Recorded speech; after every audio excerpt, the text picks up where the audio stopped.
Welcome back, folks, to the deep dive. This week, oh boy, this week was a doozy. It always is, though, isn't it? Well, yeah, true that, true that. But this week it felt like the world's absurdity dial got cranked up to 11. From political power plays to, Hmm. let's just say, some very questionable opinions surfacing online. It's been a wild ride. You said it, and you know what that means. The comment sections are overflowing with, well, everything. The good, the bad, the mind-bogglingly bizarre. And that's where we come in. We're diving headfirst into that digital chaos to try and make sense of it all. We'll sift through the highly upvoted gems, the good takes that capture the zeitgeist.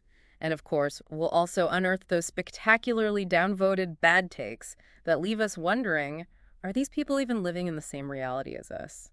Our goal is to understand what's resonating with folks, what's driving the online conversation.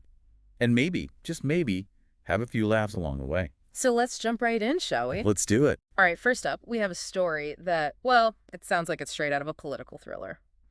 There's talk of an illegal takeover of a private nonprofit by the executive branch. And this claim, according to someone named Moose, not sure who this Moose is exactly, but hopefully we won't run into them in real life, is that the administration is basically trying to dismantle foreign aid. Pretty serious stuff. Yeah, it sounds heavy. But then, because this is the internet we're talking about, things take a turn for the, well, the weird. Oh, I think I know where you're going with this, the Doge connection, right? You got it. Suddenly, in the midst of all this serious political intrigue, Doge becomes the keyword that everyone latches onto. Leave it to the internet to fixate on the most unexpected detail. Right. But it's not just random internet silliness. Like, check out this Reddit comment from uComprehensive ad 4815. It racked up a ton of upvotes. They wrote, "Remember when Doge, which is a bunch of civilians, broke into the U.S. Treasury, the Social Security offices, and then the police helped them? Cops are the boot." Oh, wow, that's layered. Right. I mean, the sarcasm is dripping, but there's a lot more going on there. Definitely. It's tapping into this deep distrust of authority, this idea that law enforcement might be in cahoots with, well, random internet entities to carry out some sort of nefarious plan. It's like a conspiracy theory in the making, fueled by meme culture. And you know what? People are eating it up. You crazy Pirate 23 jumps in with a simple "always have been," and that gets a bunch of upvotes too. It's this shared feeling of like, yeah, those in power, they're not on our side. And then Eurospelt writer goes even further, calling cops the personal enforcement gang of the 1%. Again, huge traction online. It seems like a lot of people see these power structures as inherently rigged, working against the average person. It's pretty bleak, honestly, but compare that to a comment like the one from Yuthi Badmajama, who just vaguely warns about unspecified threats and the need for the government to keep us safe. What was the response to that? Crickets. Barely any upvotes, a few downvotes even. It's like people are tired of the vague fear-mongering. They want specifics, even if it comes wrapped in a sarcastic Doge meme. So what's the takeaway here? I think it's that online sentiment is super critical of anything that looks like a power grab. People are quick to connect the dots, to see these events as part of a bigger pattern of inequality and manipulation. Makes you wonder if the internet is amplifying these views or just reflecting what's already out there. Big questions, for sure. Okay, moving on. Let's talk about everyone's favorite topic, elections. Oh boy, here we go. Right. It seems like every week there's something new to get worked up about. And this week is no different. There's a quote going around, something about a lot of election fraud and a need to shut it down. I feel like we've heard that one before. You definitely have. And the reactions online are, well, what you'd expect. Some people are rolling their eyes, others are genuinely worried. Makes sense. It's a sensitive topic. Yeah, it is. But UToast Witjam makes a really interesting point. They say that wartime emergency powers have been used for things like tariffs and deportations in the past. Oh, I see where they're going with this. Right. And they're worried that a similar kind of manufactured crisis, maybe something involving Iran, could be used to justify postponing or canceling elections. It's a chilling thought. Chilling and not entirely far-fetched, unfortunately. And it looked like that fear resonated with other users. Unnervous Otter69, for example, got a ton of upvotes for their comment against these "there won't be another election" narratives and the rise of wannabe dictators. Exactly. It's scary because, on the one hand, it's important to have secure elections. But on the other hand, you don't want to fuel rhetoric that undermines democracy itself. It's a delicate balance. And then, of course, you have comments like the one from Oscar comparing the situation to Russia and Putin. Not exactly a comforting thought. Nope, not at all. It's a reminder that those authoritarian impulses, they're not limited to one country or one political party. True. Okay, so shifting gears a bit, let's talk about the other side of the aisle, the opposition party. Word on the street is that Minnesota's governor, Tim Walz, isn't too happy with his party's strategists. Seems like he wanted to do more campaign events, but they told him no. Oh, the age-old tension between politicians and the people who manage them. Right, you can almost feel the frustration radiating from that story. And online, people were quick to jump on the bandwagon. O. Gringle-Doom, for example, calls those strategists morons and says they're just worried about covering their own asses. The good old CYA maneuver. Exactly. And that comment got a lot of upvotes, which tells me people aren't exactly thrilled with the way things are being run. And then you have Chopper Gold, who chimes in with corporatist killing progressive policies again. Oh, yeah, that one got a lot of attention, too. It taps into this frustration that a lot of progressives are feeling the feeling that their party is being controlled by corporate interests, not by the people. It's a common criticism, and sometimes that frustration boils over, like in that comment from Emerald Dishine. Oh, yeah, that one was colorful. Let's just say they weren't holding back. They called Schumer and the whole opposition party out of touch, and, well, let's just say they used some very strong language to express their dissatisfaction. The language might have been a bit much for some, but the sentiment clearly resonated. Definitely. It reflects a real sense of disillusionment. For sure. And you know what's interesting? All this talk about Walz and his party, it sparked some speculation about his potential presidential ambitions. Like Anoxel Cash and Suplicker 999, they both think he might be someone to watch, someone who could actually take on Trump. It's never too early for presidential predictions, is it? Never. Okay, so in a move that feels ripped straight from a dystopian novel, someone mentioned that something got removed from an updated Newspeak volume. Oh, wow. That's concerning. Right. It's like someone's trying to control the language we use to talk about politics. And of course, Udenag Thiel, in their infinite wisdom, responds with a low-karma comment about made-up words. Well, they're not wrong that some political language can feel pretty manufactured. True, true. But still, it's a bit unsettling, don't you think? Like, what are they trying to hide by removing words? I think it speaks to a broader anxiety about how language is used to shape our understanding of the world, especially in politics. For sure. Okay, so let's move on to a politician who seems to have had a bit of a change of heart, or at least a change of rhetoric. Colonel Moose Knuckle did everyone a favor and compiled a whole list of J.D. Vance's past anti-Trump quotes. Oh, I remember those. Some of them were pretty harsh. They were. He called Trump America's Hitler at one point. And now, well, let's just say things have changed. The internet never forgets, though. And Up 21 didn't mince words. They called Vance a man of no conviction, saying he just goes wherever the power and money is. And You Some Country Freed BS wasn't too kind either, saying Vance's whole rise to fame was built on shitting all over his own culture. Ouch. That's brutal. It is. But it shows you how strongly people feel about political authenticity, or at least the appearance of it. They don't want flip-floppers. They want someone who stands by their convictions. Even if those convictions might have been a bit misguided in the past. Right. Although, to be fair, we did see a few comments defending Vance. Well, Like Ubiner, they actually praised his past ruthlessness. And Immortally Osirian was all for this sniveling assessment. so even someone who's had a pretty dramatic political transformation still has their supporters, even if they're in the minority. For sure. Okay, so now let's get to the juicy stuff. Presidential predictions.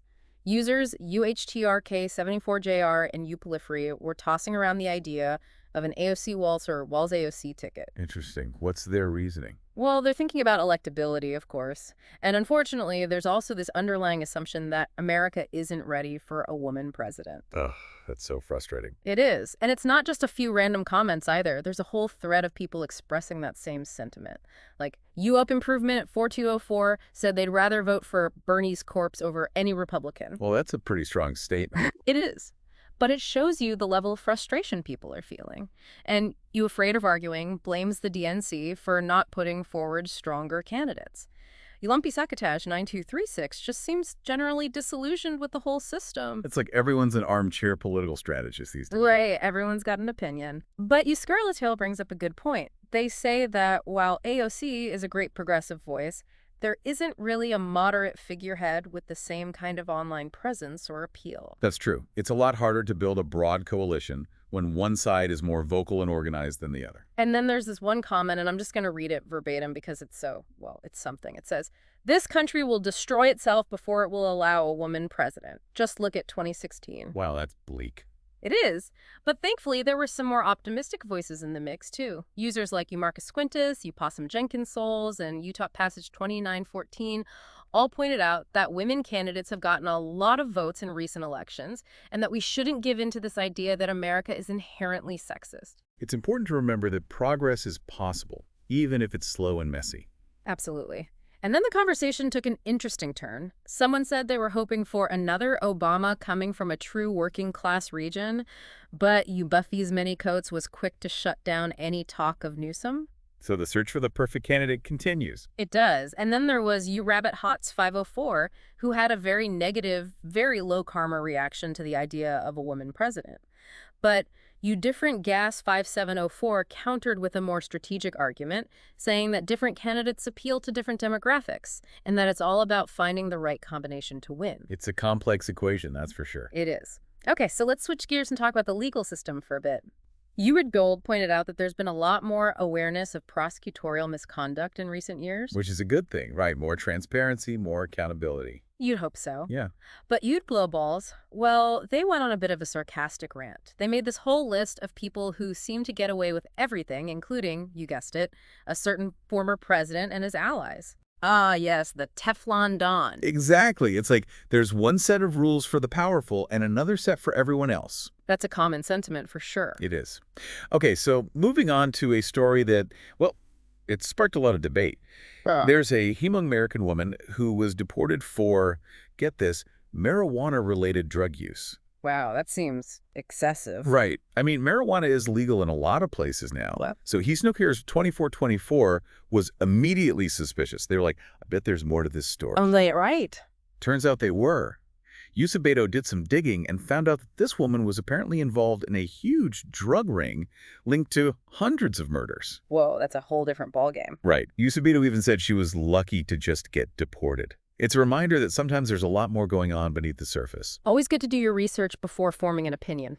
Absolutely. And this whole story also sparked a conversation about immigration law and access to health care for citizens versus non-citizens. Like, Apeskapensky asked if this woman would have access to insulin in Laos, and that led to a really informative discussion with You Cold Admirable Sponge and Alternative Bus 8893. And then Youthist Buddhist Loves You jumped in with some historical context about Hmong refugees. See, sometimes the comment section can be a source of genuine knowledge. It can. Okay, so let's talk about everyone's favorite target. A certain former president's mental state. There was this sarcastic comment about how Democrats aren't doing him any favors in that department. Oh, I saw that one. Pretty sure Ulona Star Razbraysko corrected them on that. Yeah, they did. But then Ugamrice chimes in, all serious, with a comment about someone not knowing the difference between impose and impede. Not exactly a ringing endorsement of someone's intellect. No. And then, of course, Ugamrice Stogo has to throw in a blonde stereotype for good measure. Come on. Right. But then, thankfully, Usman Corp Zinner swoops in with some facts. They totally debunk this whole soft-on-crime narrative about a certain judge, highlighting their conservative background and key rulings, including ones on Hillary Clinton's emails and Trump's taxes. A reminder that even in the Wild West of the internet, facts still matter. They do. Okay, so Gisa Molestenstig gets pretty dramatic and compares U.S. voters to toddlers choosing between chocolate and, well, let's just say something not so pleasant. A bit of a harsh analogy. It is, but I think it captures the feeling of helplessness that a lot of people are feeling right now, like we're on this runaway train heading towards disaster. And then, of course, you have Undanceable 32 arguing that Obama was actually a centrist or even center-right. Ah, the never-ending Obama debate. It's like people can't agree on anything these They days. said it. Okay, so let's talk about campaign finance for a minute. You too many people support Republican candidates beholden to citizen? Well, they're not happy about it. I mean, who is? It's a mess. Right. And they even got a couple of random requests to visit Houston. The internet, folks. You never know what you're going to find. And then UChopper's Top Hat accuses Schumer of being scared to actually talk to people who disagree with him. That's a common complaint about politicians, no matter what party they belong to. For sure. Okay, so brace yourselves because we're about to go on a quick tour of some of the most, shall we say, interesting comments of the week. Oh boy, I'm ready. Hit me. All right, first up, we have Uobi7 Kenobi, who declares that rallies are meaningless in Trump world. Didn't go over too well, I'm guessing. Well, lots of downvotes. Then there's utimely fig 9268 with the lovely sentiment that terrorists don't deserve human rights. Yikes. Moving on. Right. U615 decides to equate protesters with domestic terrorists and calls for harsh punishments, even bringing up J6 and potential future liberal pardons. Unpopular opinion. Not at all. You anti-original username jokes, and I hope it's a joke, about speed-running societal collapse to own the libs. Dark humor for sure. Very dark. Then we have a Black Spike 2017 making some unsubstantiated claim about Trump and special ed programs. Yukapave predicts that Trump's actions are the nail in the coffin for America, and Unit Lives Down gets downvoted for trying to clarify who deleted some data. The internet giveth and the internet taketh away. Indeed.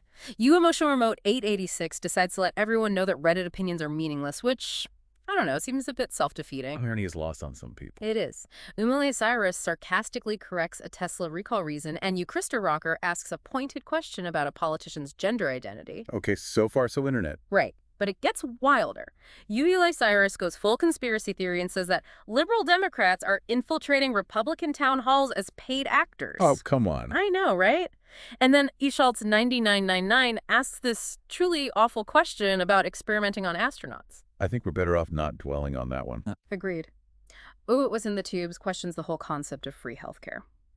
Ooh, Black Regan accuses people of being biased in their support for certain banned books, and Umit and McGee provides a disturbing religious justification for a child's death from measles. This is getting heavy. It is, and we're almost done. You Split It complains about someone using fancy words. Umad Dib defends voting for Trump, even though they call him an idiot. You Split It 80 throws out the Biden derangement syndrome accusation, and Uber Fox 2283 counters with a literal dementia patient insult. Charming. Right. Mm-hmm. And to round out this delightful collection, we have an aggressive anti-immigrant rant from Yuval Vivian Vivek, a sweeping generalization about all crime from Ukbase. Sarcasm about Americans understanding borders from UNUF's 20. Right. Egg-related suggestions for Canada from Gib Gas Daddy and Uok Lazaris. Wait, eggs? Yeah, it's a whole thing. Then we have JFK document apathy and victim blaming from A Practical Editor 54, Upasauce 1, and Utastink. A dismissive remark about release private info from Anulus himself. And the truly baffling take from Yude Ledong that misinterpreting a sign language symbol as a gang sign was a good thing. Okay, I think I need a break from the internet after that. Me too. So let's talk about something a little less intense. Britain has reportedly issued a travel warning for the U.S. Really? What's the reason? Well, it's not an official, high-level warning, but they are concerned about potential deportations. Interesting. Yeah, and we're seeing some pretty concerning personal stories popping up online. Like, Unbecoming Jaded 05, they shared this whole account of being questioned at the border, having their devices searched, and ultimately being deported because they had some negative comments about Trump in their text messages. Wow, that's disturbing. It is. It raises all sorts of questions about freedom of speech and what kind of power border agents have. Yeah, for sure. And it's not just Britain either. According to Ukinger 15 and U Waffle House of Pain, Germany and Canada have seen similar issues. U Waffle House of Pain even advised people to stay away from the U.S. altogether. Yeesh, that's not good.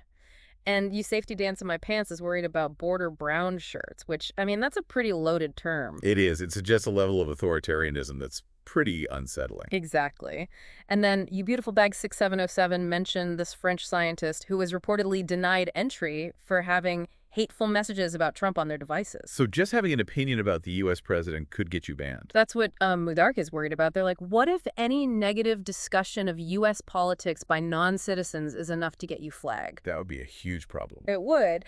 And Kanality shared their own past experience with U.S. border agents examining their electronic devices. It's like this creepy reminder that you're constantly being monitored. Big Brother is watching.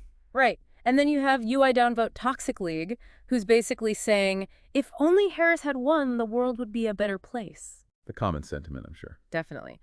Uhal Jordan 2424 offers a funny Canadian perspective on the whole thing, joking about Trump's pride preventing him from acknowledging any reliance on Canada. Gotta love those Canadian jabs. Eight? And U.S. Sweaty Cat sums it up nicely, saying that multiple countries are now issuing warnings about the U.S. and that we're basically betraying our allies. That's a pretty serious accusation. It is. Yupa Tarama is even worried that Trump will try to prevent future elections altogether. Let's hope it doesn't come to that. Me too. Eukaufmanium 2 points out that 4 European countries have now issued warnings, and they're wondering how this will affect tourism. That's a good point. It could have a real economic impact. For sure. And then Upressive Plant 3446 shares this story about their parents, who apparently believe that China released COVID and that all the other countries are just jealous of the U.S. Wow. That's a lot to unpack. It is. We've had Pet Prepfitter wonders which country will be next to issue a warning, and Yubi Collier and Hayden Janey are both hoping it's Canada. Canada seems to be the favorite punching bag this week. They are. And then we get into a bit of a debate about whether the UK advisory is actually anything new or just standard procedure. The user argues that it's nothing to worry about, but Ubabble is still concerned about due process. Fair enough. I mean, even if it is standard procedure, it's still not a good look for the U.S. to be on the receiving end of these kinds of warnings. Exactly. And then a German spokesperson weighs in, saying that their entry decisions are pretty much the same as the UK's. So it's not just one country. Nope. And Jotaviska makes this really cutting remark, comparing the sane part of the U.S. to the democratic part of North Korea. Ouch. Right. And then, just for fun, the conversation turns to the reliability of Russian economic news. You Guy Looking for Porn is skeptical of an Irish tabloid's reporting, but Bartekums takes a longer view. So basically, no one really knows what's going on with Russia's economy. Pretty much. Okay, so let's move on to some classic political pettiness. Reports surface that the delivery of the Ukrainian aid package was delayed. Seriously, over what? It's not entirely clear, but it seems like some kind of power play, a way to exert influence or maybe just be annoying. So basically, playground politics on a global scale. Exactly. And Yum King 3302 suggests that Trump is too clueless to even realize how petty he's being, while Yuvol's PE calls it little dick energy. Well, that's one way to put it. It is. The infamous Helsinki meeting with Putin also gets brought up just to remind everyone of how much Trump seems to admire authoritarian leaders. A not-so-subtle reminder. Nope. Ukrikasarter thinks the Democrats should really seize on these embarrassing moments, even if it's just to score political points. I mean, it's not like they have a shortage of material. True that. Yeah. And then, of course, we have the obligatory low karma comment about the definition of communists. The user also points out that it's pretty unusual for world leaders' schedules to change so abruptly, which, yeah, it's not exactly a good look. Nope, not at all. Okay, back to border security for a minute. Ugutengroot was shocked to find out that having negative messages on your phone could get you denied entry to the U.S. But, as Yuvalita pointed out, phone searches at the border have been happening for years. Yeah, it's just that now it seems like those searches are being used to target people based on their political opinions. Which is a whole other level of creepy. Totally. And us/the Powder is worried that this whole situation could lead to conference cancellations and other disruptions. Makes sense. People might be hesitant to travel to a country where they could be denied entry for something they said online. Right. And then, of course, you have the skeptic who doesn't believe the French scientist story, suggesting that there must have been some other reason for their denial of entry. It's good to be skeptical, but sometimes it feels like people are bending over backwards to give the administration the benefit of the doubt. Yeah, I get that. Okay, so let's jump over to Ukraine and Russia for a minute. There's a quote floating around about Zelensky disrespecting Trump by not wearing a suit, as opposed to Trump negotiating a ceasefire that was immediately broken. The irony is palpable. It is. And then someone throws in a sarcastic comment about how much Russia must respect Trump. Oh, the burn. Right. And you working to work sums it all up with a simple, the world is changing. Truer words have never been spoken. Okay, for a brief moment of levity, there was this funny exchange about a MAGBA hat and the idea of the UK taking back the US. Ah, the return of the colonies. Exactly. Okay, let's talk about Elon Musk and Tesla. Mm-hmm. Yuquisats Haderach 94 is wondering what the point of owning a Tesla is if charging stations are being shut down. A valid question. Right. It's like, what's the long-term plan here? And You Baby Catcher 2001 provides this hilarious, sarcastic summary of the contradictory logic surrounding clean energy and all of Musk's various businesses. Musk is a walking contradiction sometimes. He is. And then someone throws in a comment about Musk faking playing video games, because why not? The internet is a strange and wonderful place. It is. There were also a bunch of comments about the Tesla brand losing its luster for some people, while others still want to switch but can't afford it. It's like the honeymoon phase is over. Maybe. Okay, so Canada is ordering TikTok to shut down, which prompts someone to suggest doing the same to X Twitter. I'm sensing a theme here. Right.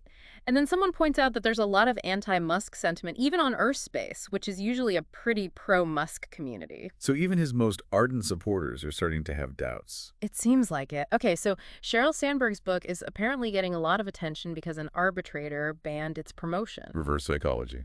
Maybe. Library hold times are through the roof, and someone shared an anecdote from the book about Sandberg asking a really out-of-touch question about cross-border organ transplants. That doesn't sound good. It doesn't. Okay, Boeing's Starliner is stuck in space, which led to a lot of funny comments and GIFs imagining the astronauts' reaction. Gotta find the humor where you can. Exactly. Although, as you'd expect, there were also some people downplaying the situation and blaming Boeing. Never a shortage of blame to go around. Nope. Someone shared a positive experience with free healthcare in the UK, which led to a discussion about healthcare costs in India. And then, just to bring us back down to earth, someone asked a really awful question about experimenting on astronauts. Some things are best left unsaid. Agreed. Okay, on a more positive note, a river has returned after a dam was removed. That's great news. It is, although the headline was apparently a bit confusing, which led to some funny comments about people discovering the river. I love those little moments of internet weird.